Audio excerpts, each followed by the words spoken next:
Captain's Vlog, Stardate 20024, or is it 2024.528?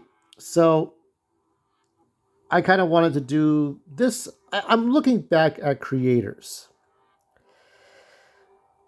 who created copyrighted works or just things that they had created for people to consume. I think up until like maybe the 19th century or 20th century, like with books, and then with 20th century, you had like movies, television shows, or radio dramas. Uh, so we're going to go through creators of art, of writing, of characters and worlds.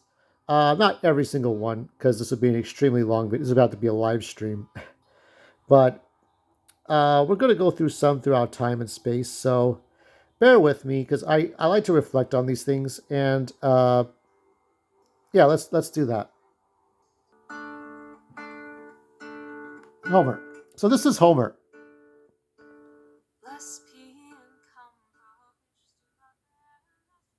So Homer was I think he was blind, was he not? I think he did the blind Greek poet who did the Iliad and the Odyssey. And the first time I remember Homer was not Simpson, of course, dope.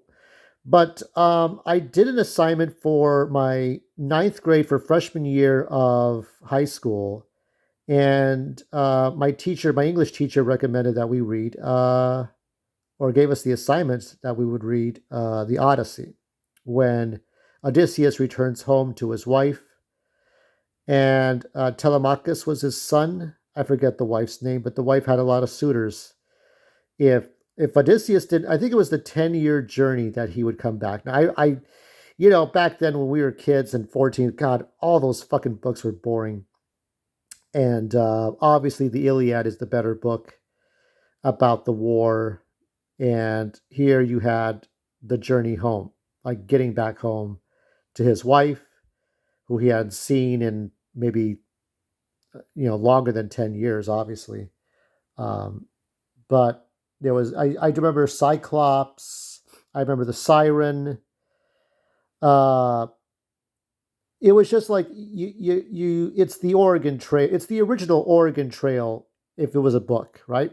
So you go back on this path home and you meet all these different people along the way, and yeah, it was interesting. So although it was a poem that Homer told orally, the book that I read was obviously passed, it was a translation or interpretation of the story throughout the centuries. So it's hard to say, to prove beyond any doubt, any shadow, that he did definitely do this story, but we assume he did, just like Aesop's fables.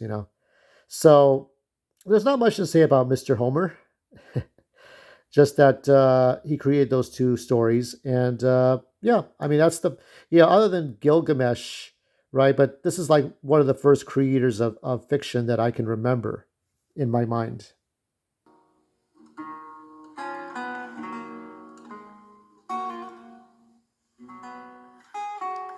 Mr. William Shakespeare. So I've seen Romeo. I remember the what is it? The early '80s Romeo and Juliet, and I don't know much about King Lear. I did watch a little bit of King Lear.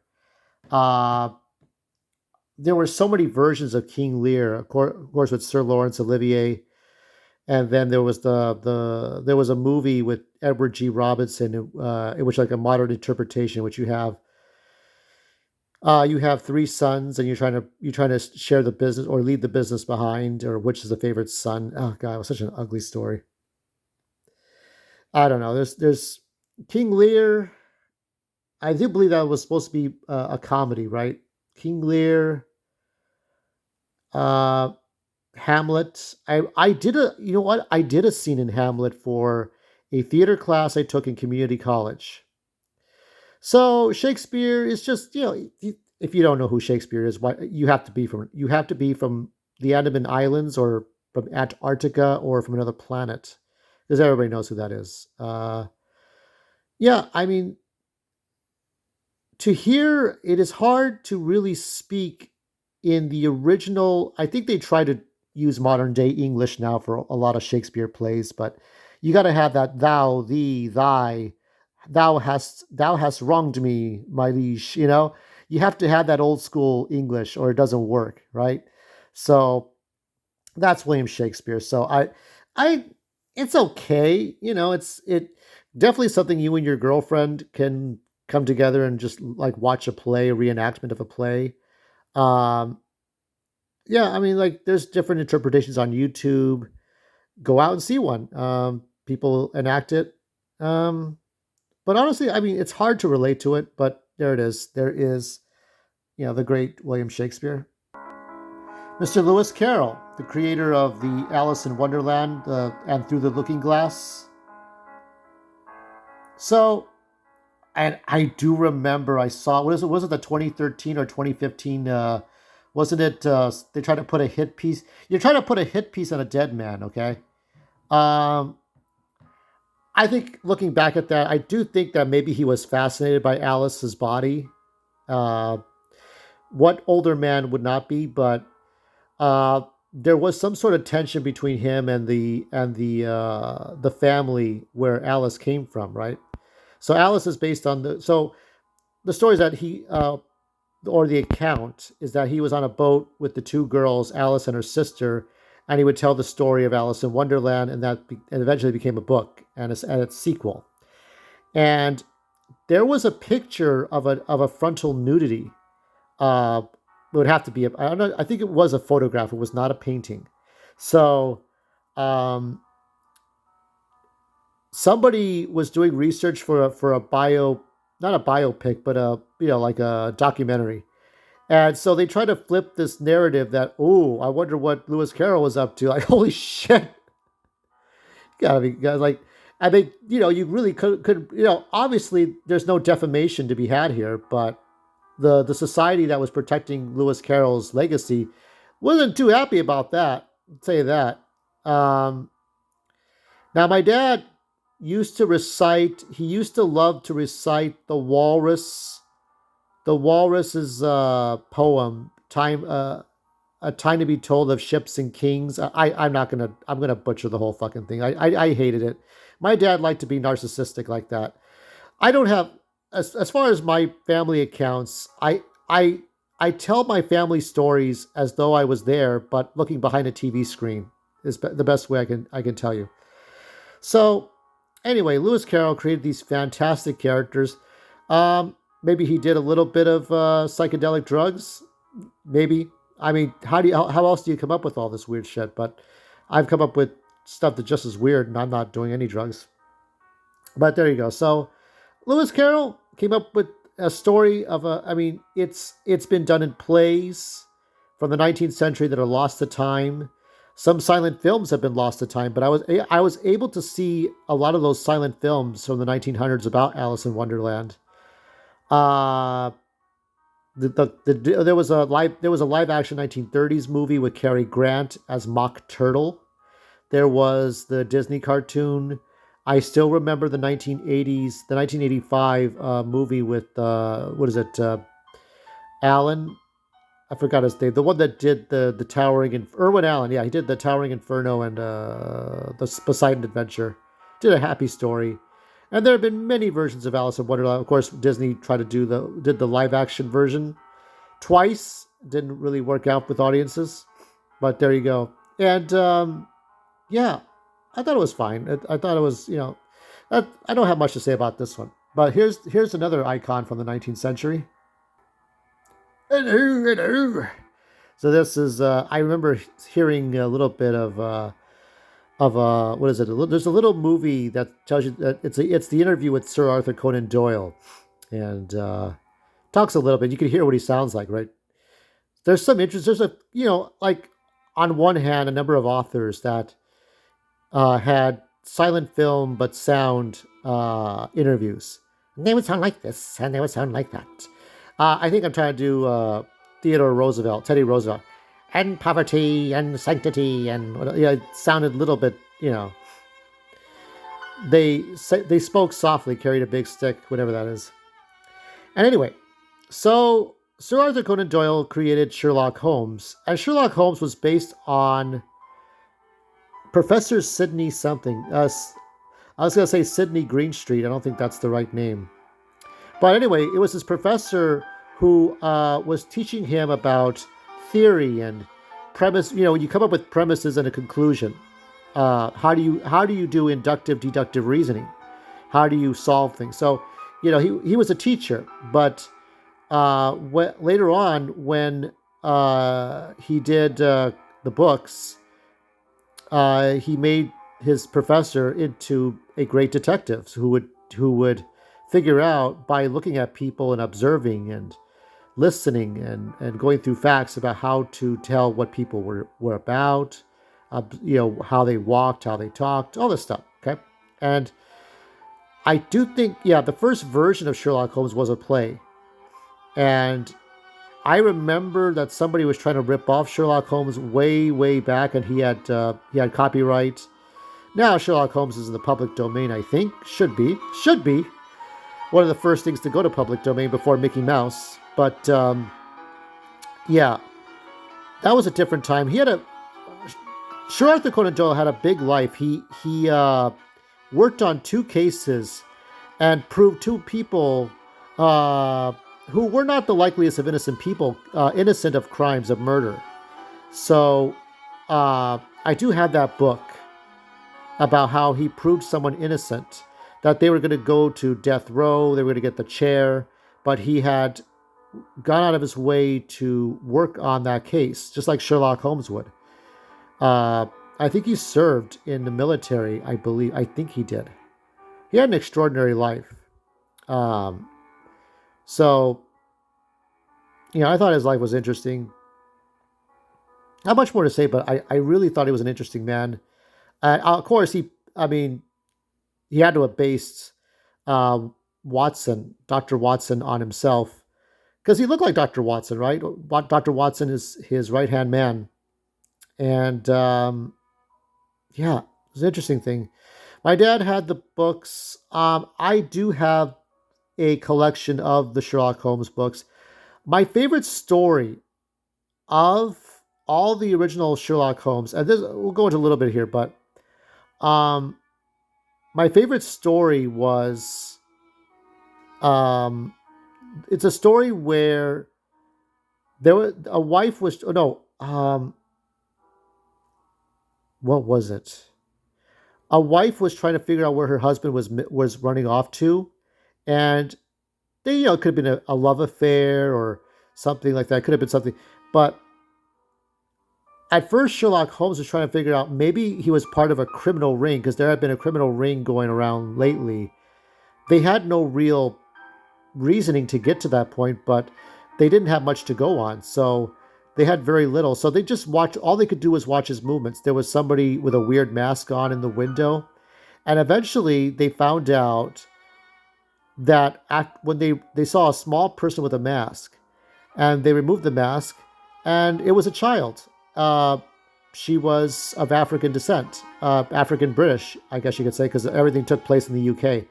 So he was trying to get adoption papers and trying to get custody because he and his wife could not bear a child. So uh, they were trying to get custody. So they got custody, but because interracial relations, interracial families were heavily frowned upon in the 19th century, they were trying to do these things in secret. So they were trying to go to a place, move somewhere where tolerance was tolerated. Okay, at a time when slavery had just been overthrown, that the Gettysburg Address, Abraham Lincoln. Okay, that was a couple of decades, I think, after that, because and he wasn't sure if he could tell his wife, and his wife was overjoyed, and that was a great story. I like that story the most. Somebody in the comment section will say what the name of the story was because I forgot, but that's in the original collection of Sherlock Holmes. Um, he was kind of done with it all, kind of killing off Holmes and Moriarty. But the fans are like, no, no, don't do that. Bring him back. So, I mean, understand that these stories were collected in magazines. They were like little articles. So you would read the story of Sherlock Holmes in an article in a magazine in fiction.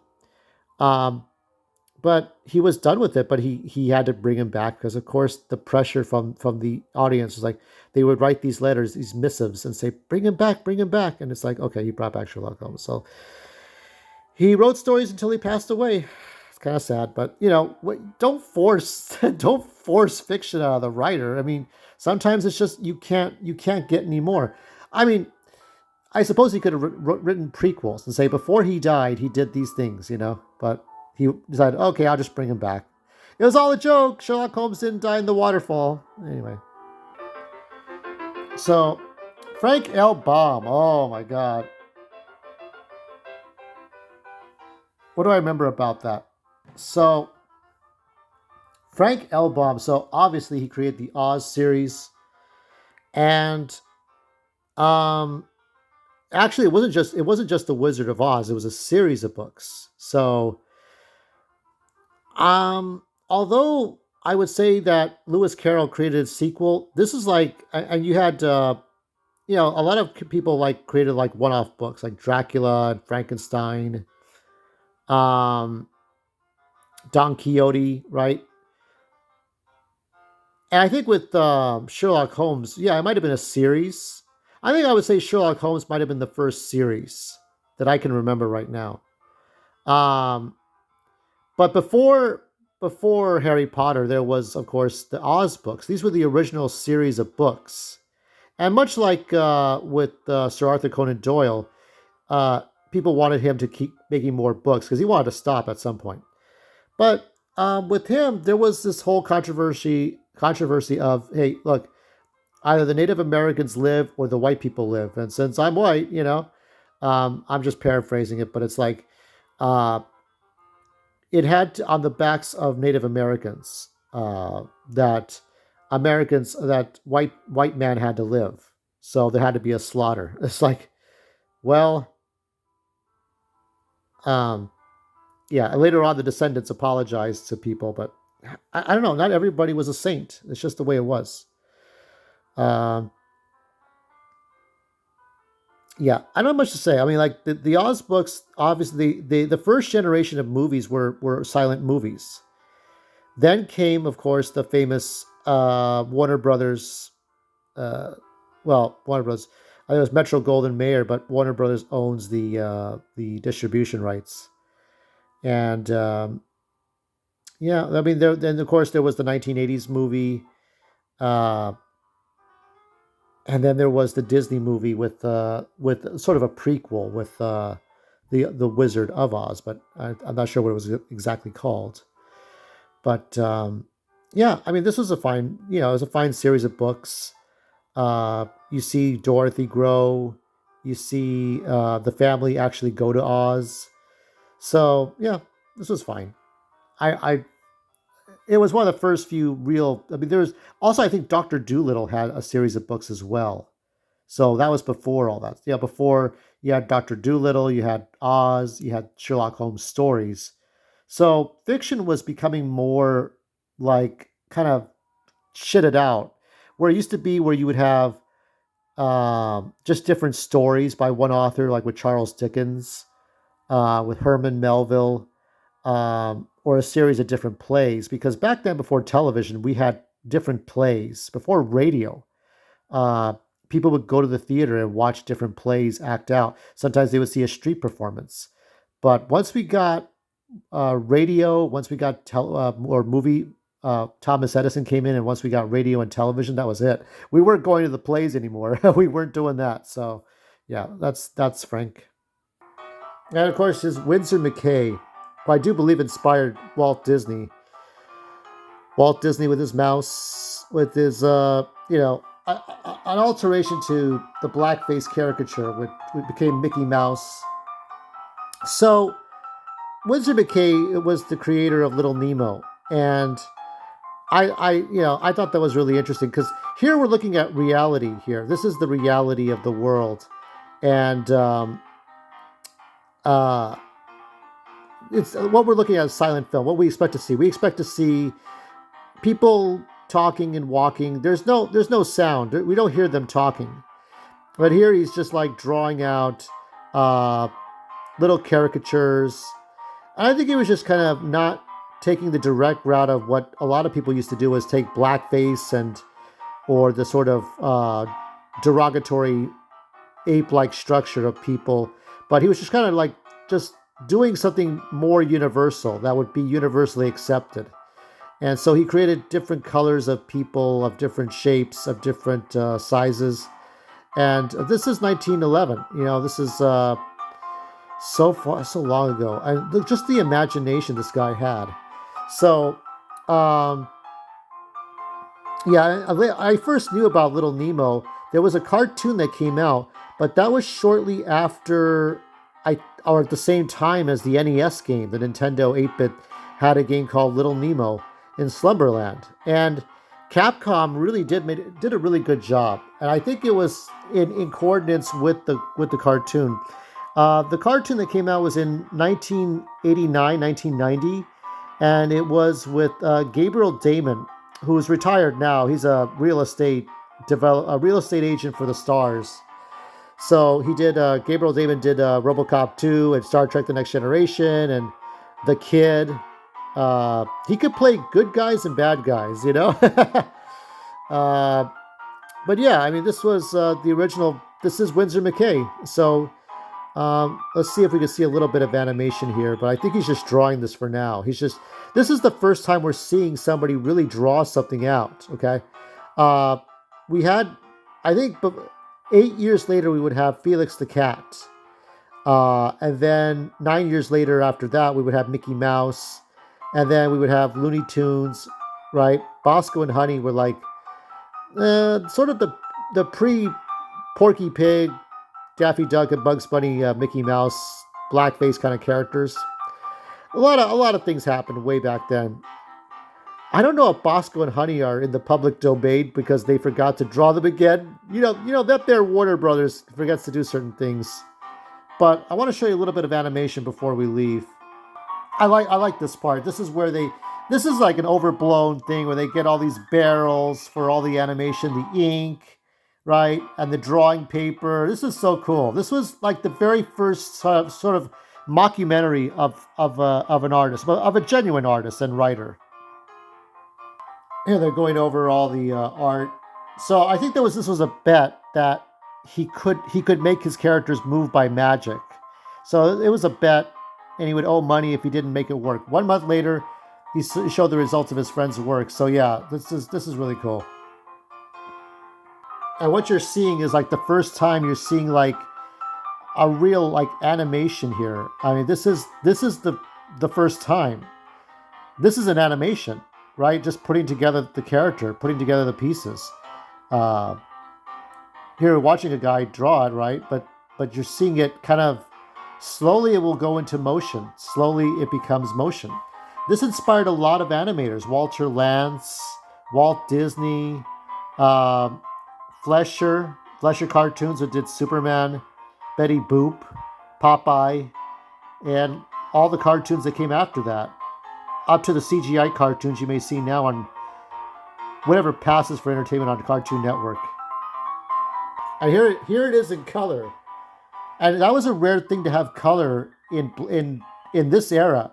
You wouldn't see much color until you got to like Technicolor. So this is a big damn deal just to see all this stuff going on.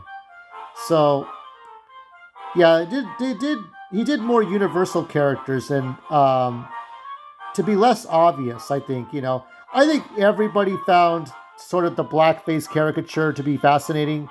So. It kind of couldn't be helped, but I think he really was trying to kind of reach out to a broader audience. Some woke idiot will find some relevance to this, but again, just use your brain cells. Understand that he was trying to create all kinds of funny characters. Now, Little Nemo these days is kind of ignored upon by the masses. People cared about Dr. Dolittle because Robert Downey Jr. was starring in it, but I guess that's how you get people interested, right? You get people interested somehow. I mean, nobody can have the memories that you have of something. When you're born at a different time, you can only have memories of the things that you were born around. But yeah, I mean, just look at this stuff. This is stuff that we take for granted now because like okay, it's a funny animation, but it's like this is what started all this. Okay, you could do this with computers now, but um, but it used to be that this was like almost impossible. But he did this. He made characters move. All the stuff that was extremely rare. I mean, it's like trying to create AI in augmented reality um, when you speak a command. That's a new thing, but back then this was the new thing. Just getting stuff to move on paper. It's such a look at this. I think he had Gertie the dinosaur. So little Nemo goes to sleep and he always wakes up in a weird world that defies reality. That's almost like an Escher painting of sorts, right? Um, Looks like a political cartoon from the 1900s, from the 1800s to 1900s. But anyway, I'm gonna wrap this up. Tomorrow I'll go over part 2 of Creators.